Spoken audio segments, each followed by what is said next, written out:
Welcome back sa vlog. Ito yung first vlog ko pagkagaling namin ng Bora.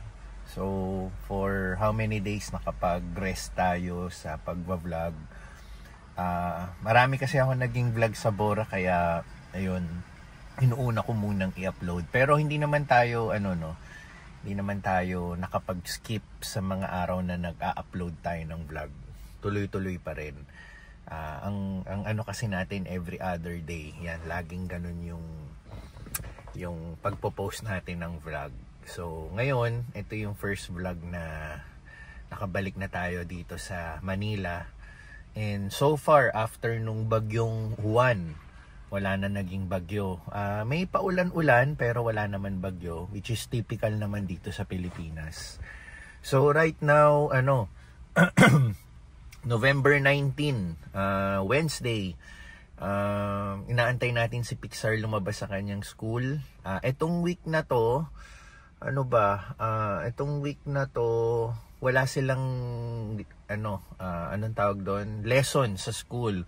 Panay activities sila, parang fair week ng school nila. So, lagi silang civilian clothes pa ba ang tawag ngayon, or wash day.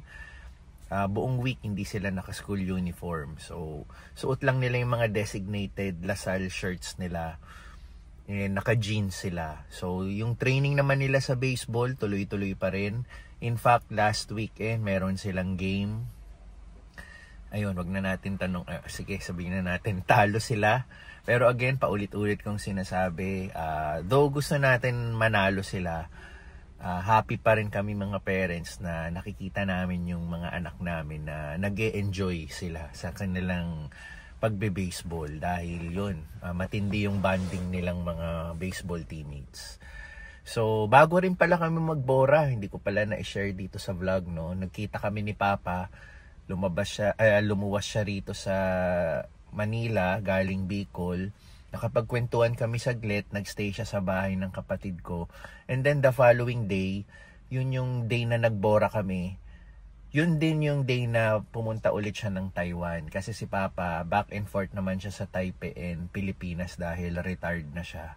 So whenever nandito siya sa Pilipinas naman, nandun siya sa Bicol. And paminsan-minsan, bumibisita siya rito sa Manila para, anong tawag doon? Para makita niya kami, and of course yung mga apo niya.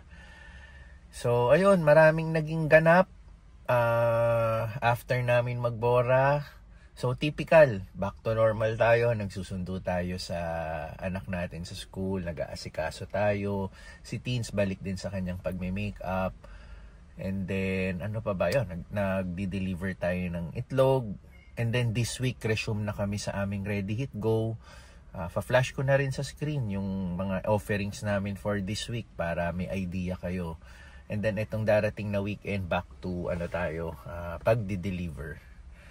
So, ayun, kanina pala, bago ako pumunta rito, nagpamani pwede tayo.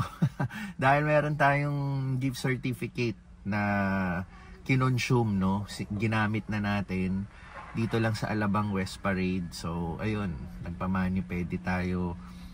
Hindi ko naman talaga hiling magpagganon, pero sayang na, meron tayong gift certificate, ginamit na natin. Ayun. So, meron pa ako mga 30 minutes para mag-antay kay Pixar. So, muna tayo? Pahinga muna. O kaya mag-e-edit na lang ako ng vlog. Itong vlog na to, para ma-post ko na after nung last pag-upload ko nung Bora namin, yung bumalik na kami dito sa Maynila. I-add ko rin pala, no, kahapon nagpagupit tayo. Yan, kaya bagong gupit tayo, tapos mas lalong lumabas yata yung mga white hair natin. Kaya yun, ganun talaga, no, pag nagkakaedad na. Kahapon kasi on the way ako para mag-workout, napadaan ako dun sa way kung saan tayo nagpapagupit, and then napansin ko walang kapila-pila. So sinamantala na natin, kasi ugali ko talaga nagpapagupit every weekday, dahil pag weekend na tapat yung time na magpa-haircut ka, sobrang daming tao, kaya pumipila ka. Yung weekday, madalang yung pila, kaya sinamantala ko na kahapon. So yun, due ko na rin talaga magpagupit either in the next 2 weeks. So inunahan ko lang kahapon. Kaya yun, bagong tabas tayo. And also yung workout natin, naging consistent na ulit tayo after magbora. Kasi sa Bora, though nag-workout tayo pero pasundot-sundot lang. Kasi di ba mas masarap mag-relax yung habang nandun tayo eh.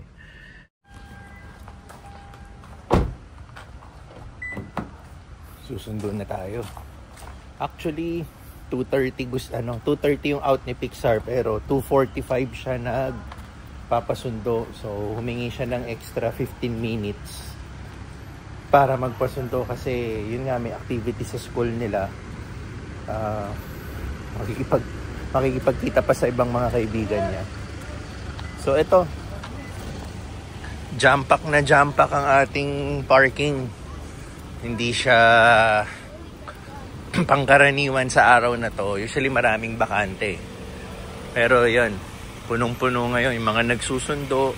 Kasi lahat ng levels, sabay-sabay ang out. Hindi siya scattered, no? Okay, kasama na natin si Pixar. Binihisan na rin natin siya kasi pawis na pawis. Ito yung damit niya, oh. Buti may dala tayong extra. Anyway, ang ibig sabihin daw pala ng fair nila today is VM Week. Tama? Vision Mission Week. Yan. So, ang vision mission nila so, puro ano sila. Tapos, bait nga ni Pixar libre ang lunch nila. Inuwian tayo binigyan tayo ng cheeseburger. Sabi niya para daw sa akin. Tapos may kaklase daw siya. Di daw hilig yung cheeseburger. Binigay sa kanya. Kinuha niya. Yan, tig-isa daw kami ng nanay niya. So ayun, sundo na natin siya and uwi na tayo.